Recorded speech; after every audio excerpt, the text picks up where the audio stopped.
You are welcome in CM English Mentor. I am going to tell adverbs always and never.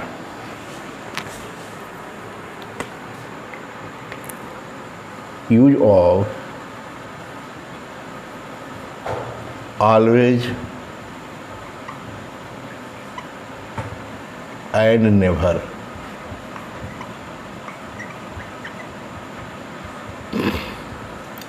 आप जानते हैं कि always का होता है अर्थ हमेशा, और नेवर का अर्थ होता है कभी नहीं।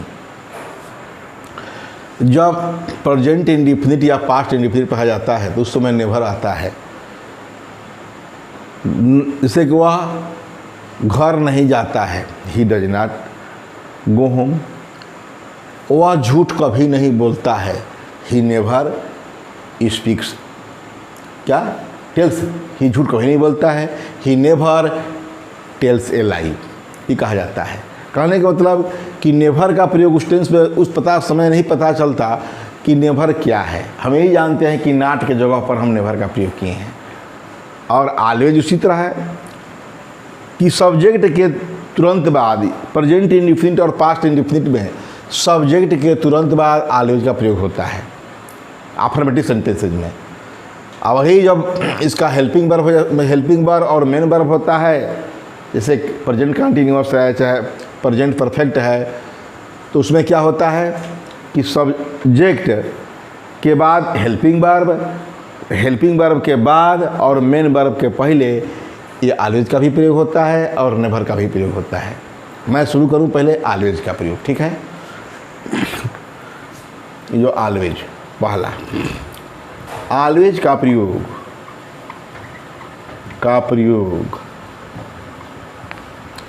ऑलवेज का प्रयोग मिटा ले पहले, अभी यहाँ लिख दे यूज ऑफ ऑलवेज पहले, ऑलवेज, ठीक। ऑलवेज का प्रयोग एट द ऑल या एट नहीं all the time, all the time या एवरी टाइम के अर्थ में ऑलवेज का प्रयोग ऑल द टाइम या एवरी टाइम माने सदा, सदैव या हमेशा के अर्थ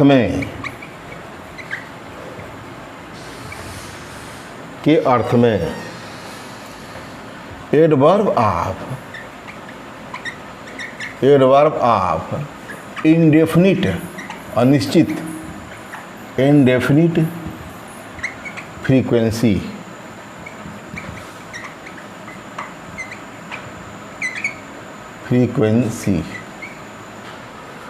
के अर्थ में एडवर्ब ऑफ इंडेफिनिट फ्रीक्वेंसी के रूप में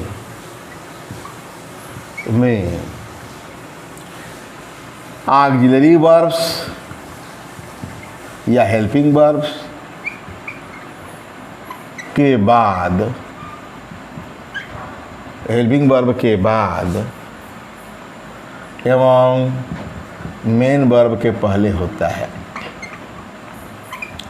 मेन वर्ब के पहले होता है।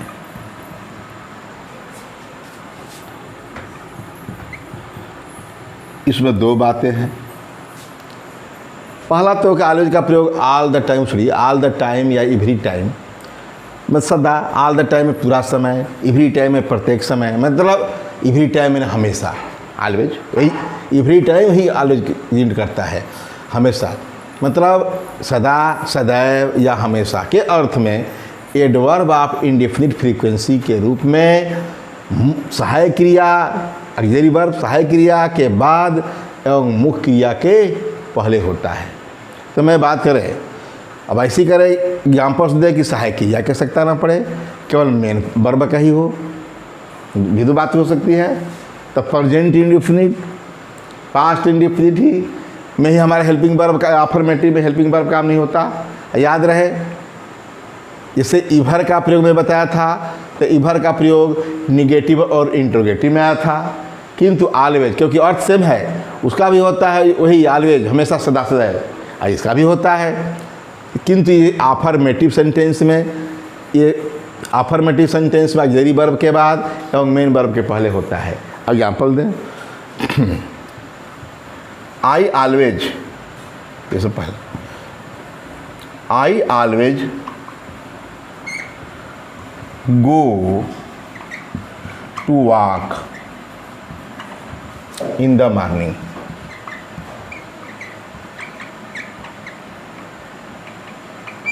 देखा, प्रेजेंट इंडिफिनिट में प्रयोग किया मैं, आई ऑलवेज, और नेवर का ठीक, आई नेवर कर देंगे केवल, आई नेवर गो, मैं कभी नहीं जाता हूँ, अब मैं हमेशा जाता हूँ।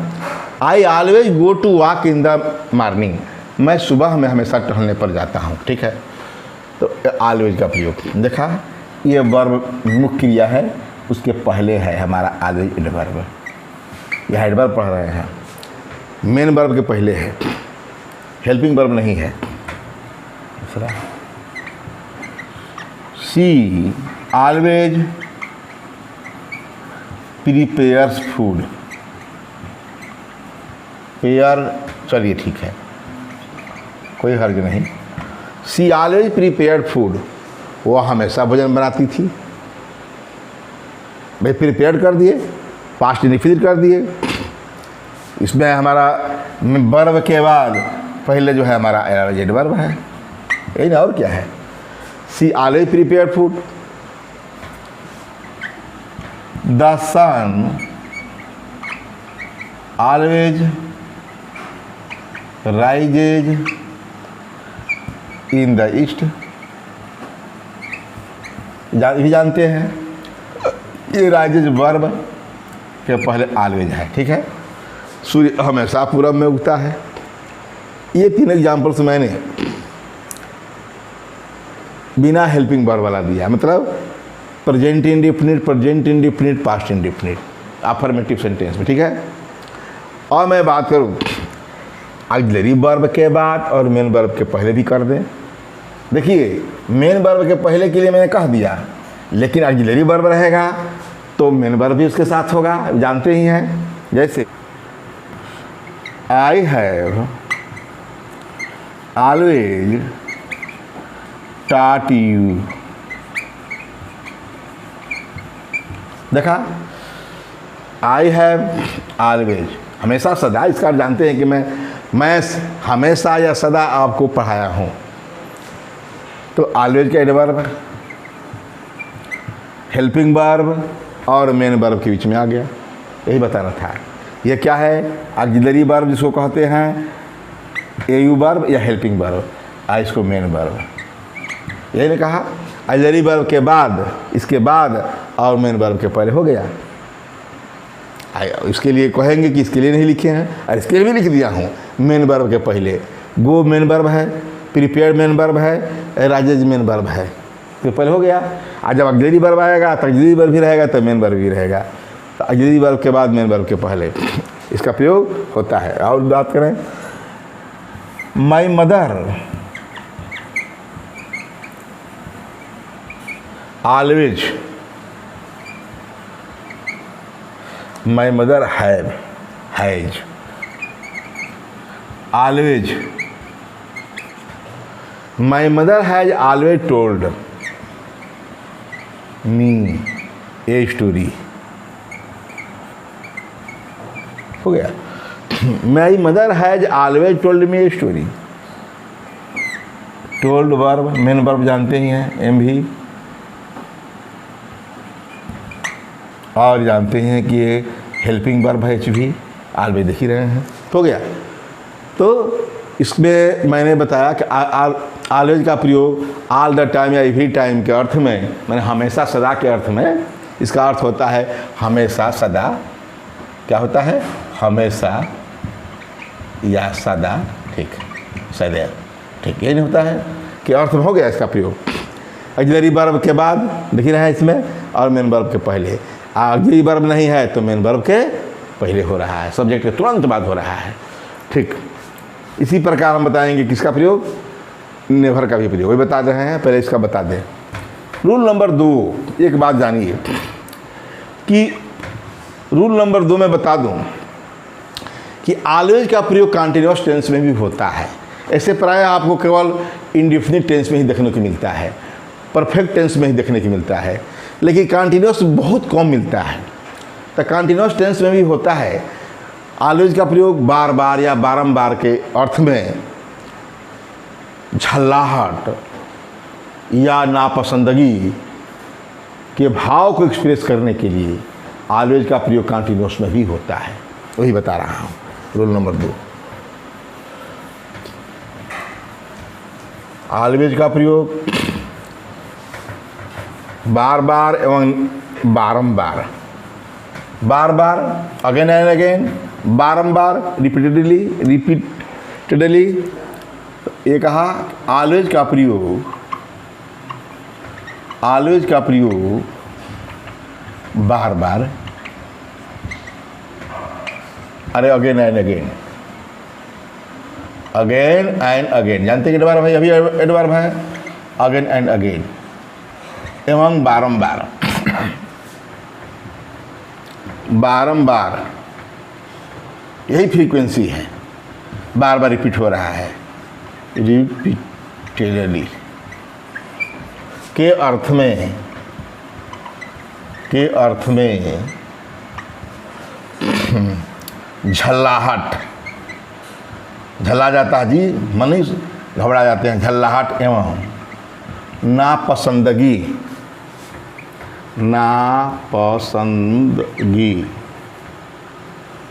के भाव को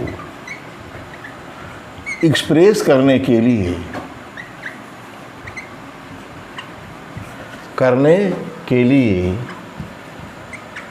कंटिन्यूअस टेंसेज में भी होता है, कंटिन्यूअस टेंसेज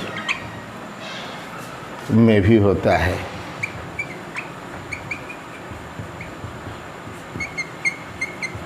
देख रहे हैं, ऑलवेज का प्रयोग बार बार, अगेन एंड अगेन एवं बारंबार रिपीटेडली के अर्थ में झल्लाहट एवं नापसंदगी के भाव को एक्सप्रेस करने के लिए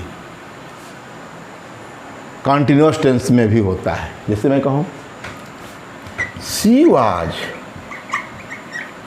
always cheating,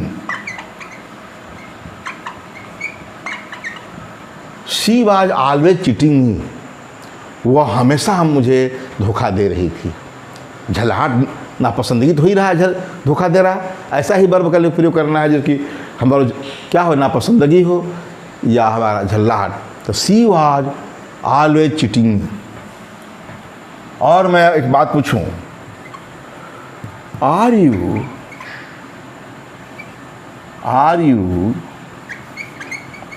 always quarrelling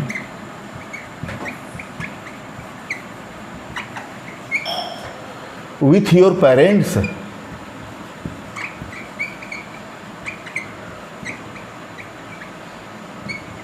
Question mark. Are you always quarreling with your parents? क्या तुम अपने माता पिता से हमेशा झगड़ा कर रहे हो? झल्लाहट है कि नहीं? बताइए, पूरा झल्लाहट है कि are you always quarrelling with your parents. झल्लाहट बोल रहा है, क्या तुम अपने आप माता पिता से हमेशा झगड़ा कर रहे हो? यही झल्लाहट है। तो ऑलवेज का प्रयोग देख रहे हैं। और जो है, मान लीजिए कि कोई आपके पास नौकर है, अच्छा है, आपके अधीन कोई व्यक्ति है, आपके पास इस कोरोना काल में बार बार बोलता हूँ कि कोरोना वायरस जो है कोरोना काल से कम नहीं है, तो बार बार पैसे की मांग कर रहा है, तो आप जो है झल्ला उठेंगे। एक तो आपको बहुत बेकार लगेगा कि इसमें पैसा है नहीं, वो मांग रहा है बार बार। तो मैं कहूँ बार बार अर्थ में है, बार बार या बारंबार। तो ही वाज या he is always demanding money. हो गया, he is always demanding money. वह हमेशा बार बार, यहाँ बार बार से मतलब है वह बारंबार पैसा मांग रहा है। पैसा तो है नहीं, दिया कहाँ से जाए। तो वही कह रहा है कि he is always demanding money, ये डिमांडिंग मनी, पैसे मांग रहा है। कहने का मतलब कंटिन्यूस टेंस, यहाँ भी कंटिन्यूस वर्ब में आईएनजी, यहाँ वर्ब में आईएनजी और यहाँ आर लगा है। पहले कर दिया इंट्रोगेटिव सेंटेंस, जानते ही हैं। और यहाँ वाज है और ये क्या है, चीटिंग है। तो कहने का मतलब कि आप देख रहे हैं कि यहाँ वाज और चीटिंग मेन वर्ब और सहायक क्रिया के बीच में ही ऑलवेज का प्रयोग है। देख रहे हैं यहाँ भाई, पहला नियम में वही था, इसमें भी वही है, खाली केवल जो है कंटिन्यूस टेंस में हुआ है कि कंटिन्यूस टेंस में इसका प्रयोग करते हैं। कब करते हैं, जब झल्लाहट की बात हो, नापसंदगी मतलब आपकी इच्छा का अनुकूल ना हो, तो उसमें हम कंटिन्यूस वही प्रयोग करते हैं। प्रायः इसका कंटिन्यूस प्रयोग नहीं होता, प्रायः इसका इंडेफिनिट में ही प्रयोग होता है। और बात करें कि रूल नंबर 3 कहें कि ऑलवेज के पहले नॉट, ऑलमोस्ट और नियरली का प्रयोग किया जाता है। ऑलवेज ये कहें rule number 3, not, nearly, almost एवं ऑलमोस्ट इसका भी प्रयोग बताना है, इसका भी बताना है, सब बताएंगे। नॉट का भी प्रयोग करना है हमको, नो का प्रयोग, नॉट का प्रयोग, नियरली का प्रयोग, ऑलमोस्ट का, सब एडवर्ब भाषा को बताना है। लेकिन यहाँ मुझे बताना पड़ रहा है क्योंकि मैं पढ़ा रहा हूँ ऑलवेज का प्रयोग। तो बता दूँ कि नॉट भी कह रहे हैं कि हमेशा है, तो नॉट कहाँ से लगेगा। जब हमेशा है तो नॉट तो इसका भी विपरीत है। वही कह रहा है कि नॉट, नियरली एवं ऑलमोस्ट का प्रयोग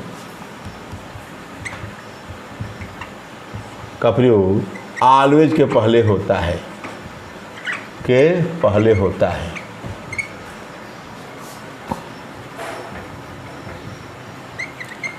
जैसे मैं कहूँ I am not always at home on Sundays. ठीक, आप सोचेंगे संडेज में कैसे, दिन में कैसे लगता है।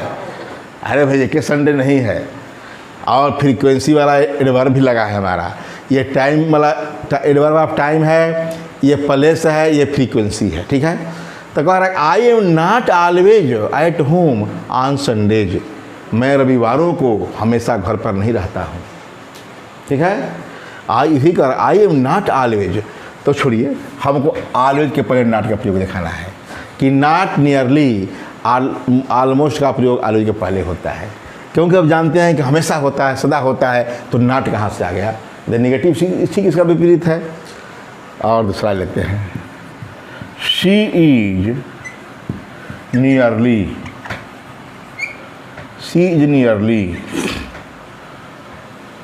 एट होम, इसी को लेते हैं इन द मॉर्निंग। ठीक है, इन द मॉर्निंग कि शी इज, ठीक, she is nearly at home in the morning. तो देखा, अरे she is nearly always, she is nearly always, she is nearly always at home in the morning, सुबह में। ठीक हो गया कि नॉट, नियरली एवं ऑलमोस्ट का प्रयोग ऑलवेज के पहले होता है, बता दिया। और मैं बात कर नेवर के बारे में बता दूं। ऑलवेज जब हो गया तो ऑलवेज का अपोजिट नेवर होता है, उसी के बारे में बात करना है।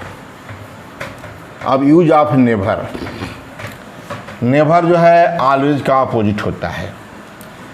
ऑलवेज का अर्थ होता है हमेशा, सदा, सदैव।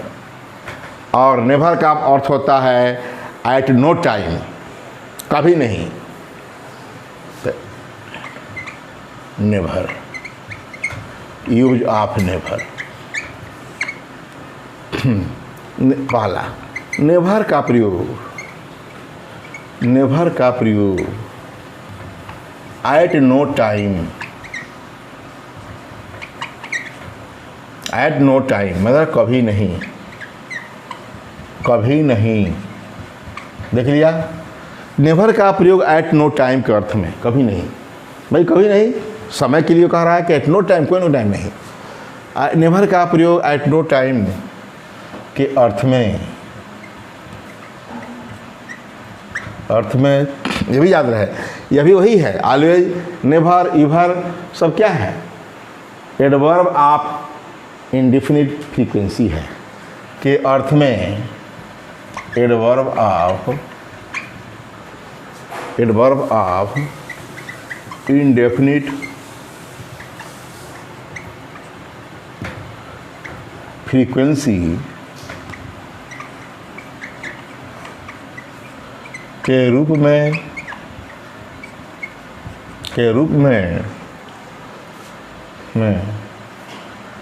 ऑक्सिलरी वर्ब के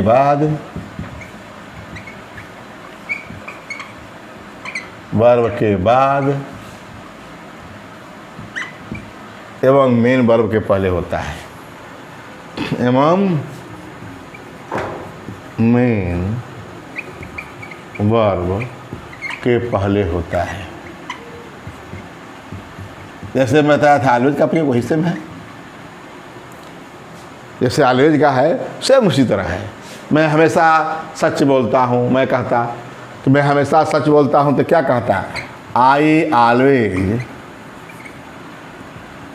speaks the truth, speaks the truth, यही नहीं कहता। और मैं कहूँ नेभर की बात आती है, तब मैं झूठ कभी नहीं बोलता हूँ। भाई इसका हम निगेटिव, ये तो ये अफर्मेटिव है, लेकिन ये निगेटिव क्या होता है? नेभर निगेटिव सेंस रखता है। ये हम कह सकते हैं कि नेभर ऑलवेज का अपोजिट होता है।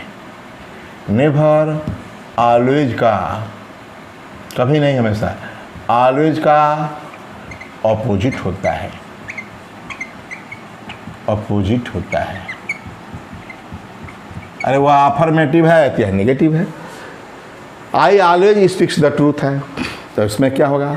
आई नेवर, आई स्पीक के ऊपर टेल हो जाएगा, क्योंकि नेवर टेल ए लाई, झूठ बोलने के मैं कह रहा हूँ, सीधे सेंटेंस को लट दिया, वो छोड़िए। आई नेवर टेल ए लाई, इसका अर्थ यही हुआ मैं झूठ कभी नहीं बोलता। इसका अर्थ क्या हुआ? I always speaks the truth, मैं हमेशा सच बोलता हूँ। आई नेवर टेल ए लाई, देखिए ठीक अपोजिट है कि नहीं, लेकिन अर्थ तो एक है।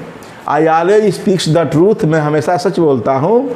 यहाँ आई नेवर टेल ए लाई, मैं झूठ कभी नहीं बोलता, इसका मतलब कि मैं सच बोलता हूँ। यही ट्रांसफॉर्मेशन है। लेकिन शब्द अर्थ के दृष्टि में नेवर ऑलवेज का अपोजिट है, ठीक है? नेवर जो है ऑलवेज का अपोजिट है। ये क्या? हमेशा, सदा या कभी नहीं। देख लिया? तो इसका बता रहा हूँ, ये तो मैं एग्जाम्पल स्वरूप में दे दिया कि ऑलवेज के लिए है, ठीक है? अब दूसरा लेते हैं, सी नेवर, या कहूँ अपने को आई नेवर प्रिपेयर फूड। मैं उसमें दिया था कि सी ऑलवेज प्रिपेयर्स फूड, तो मैं अपने को कहूँ आई नेवर प्रिपेयर फूड, मैं भोजन कभी नहीं बनाता हूँ, ठीक है? आई नेवर प्रिपेयर फूड, ठीक। ही नेवर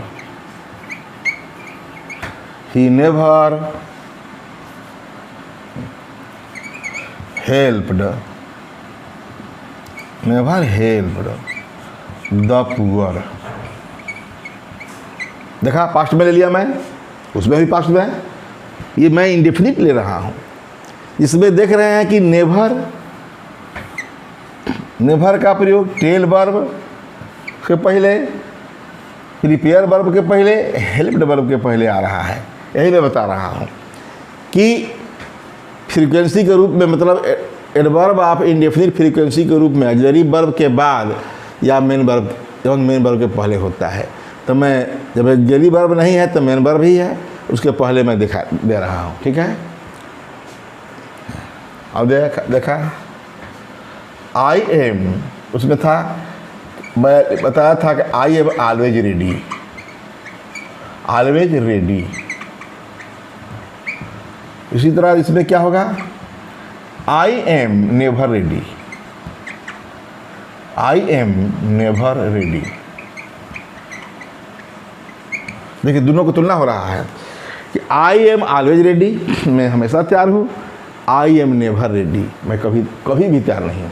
ठीक है, इस तरह भी हो गया। मतलब कहने का मतलब कि बी फार्म के रूप में वर्ब जो है लिंकिंग वर्ब के रूप में है, उसमें भी सही हो गया।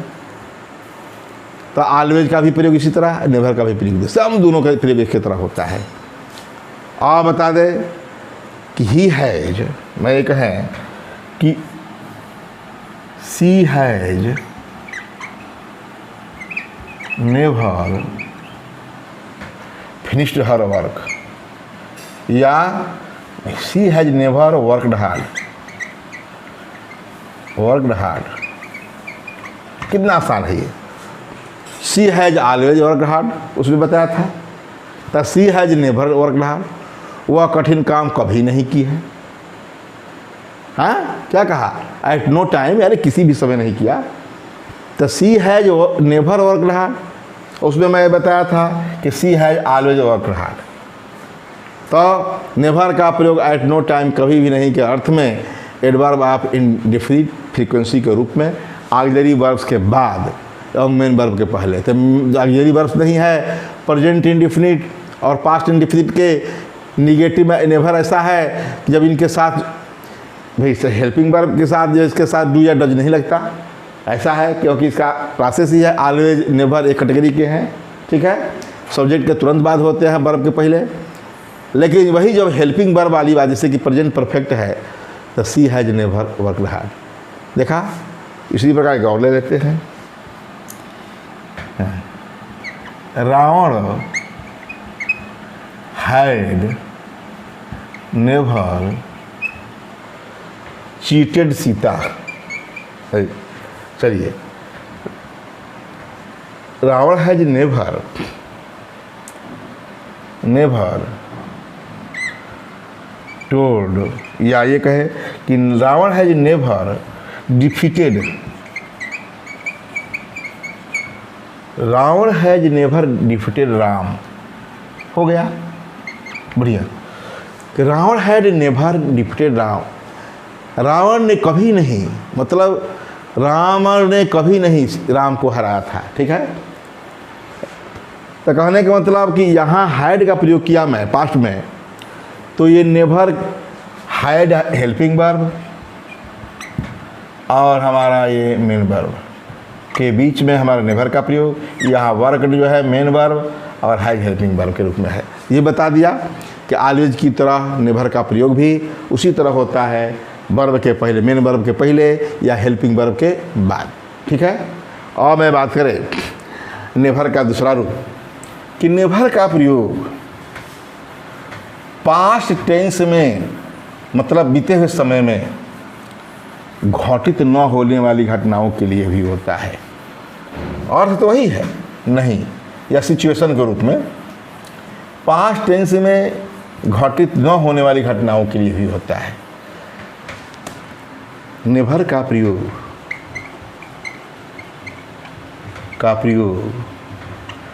पास्ट टेंस में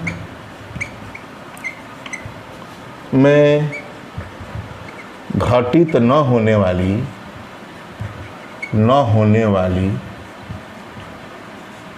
घटनाओं के लिए होता है। जैसे मैं एग्जाम्पल में कहूँ, Romeo and Juliet William Shakespeare का रोमांटिक ट्रेजेडी है। उसमें जूलियट नायिका है, हीरोइन है, वो वेटेड, इंतज़ार करती रही Juliet waited but Romeo never return या नेवर केम। देखा, Juliet waited but Romeo never came. Juliet इंतजार करती रही किंतु रोमियो कभी नहीं आया। ठीक है, तो कहने के मतलब कि नहीं घटना नहीं होने वाला, कभी नहीं ना होने वाली घटनाओं का ये नहीं आया, इस तरह मिलता है।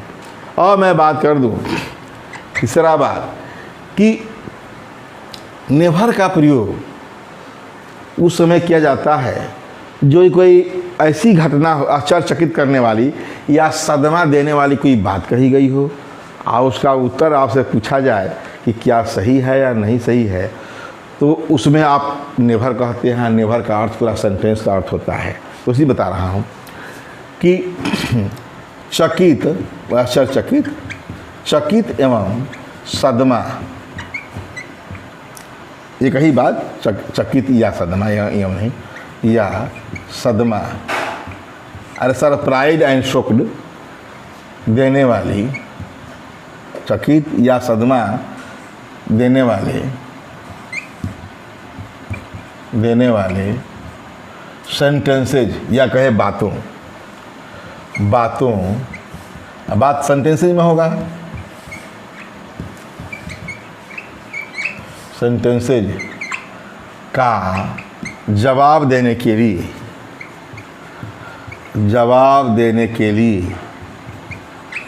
लिए नेवर का प्रयोग होता है। का प्रयोग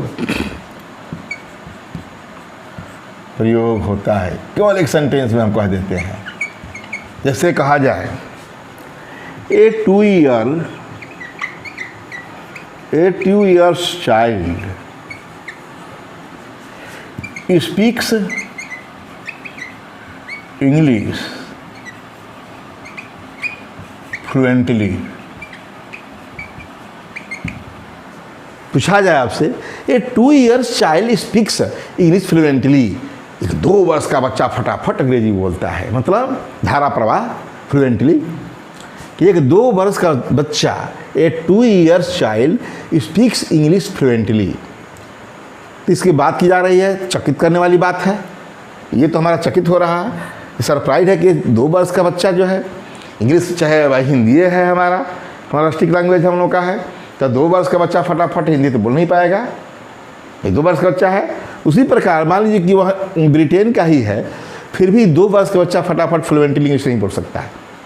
तो आप क्या कर शक है ना, तो आप जवाब देंगे नेवर। खाली आप सुने हैं, इस लाइन को सुन रहे हैं कि 2 लाइन्स ए 2 years child speaks English fluently, इतना सुन रहे हैं, ये बात आपको मिल रही है। चकित या सदमा देने वाली बातों का जवाब देने के लिए नेवर का प्रयोग करते हैं, तो आप बोलते हैं नेवर। यहाँ नेवर का अर्थ क्या है जानते हैं? नेवर मतलब ए चाइल्ड ऑफ ये चाइल्ड ऑफ 2 ईयर्स या 2 ईयर्स चाइल्ड, ये चाइल्ड कुछ भी लिख सकते हैं, ए चाइल्ड ऑफ, ये 2 ईयर्स चाइल्ड कहें या child of 2 years can not, यही ना है। ए नेवर का अर्थ यह है कि a child of 2 years never speaks, मतलब नेवर स्पीक्स इंग्लिश फ्लुएंटली। आपका जवाब नेवर, खाली केवल आपने नेवर कहा, इसका अर्थ हुआ कि child of 2 years never speaks English fluently,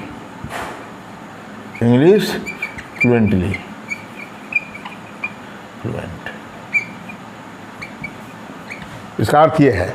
आपको इतना लिखना नहीं है, बस खाली नेवर कहना है। तो नेवर इतना मान रखता है। तो कह रहा कि चकित या सदमा देने वाले बातों का जवाब देने के लिए नेवर का प्रयोग किया जाता है। ठीक है, इस प्रकार मैंने नेवर का भी बता दिया। नेवर का मैं बताया कि ये ऑलवेज के ठीक अपोजिट होता है, वह हमेशा सदा, ये कभी नहीं के अर्थ में है।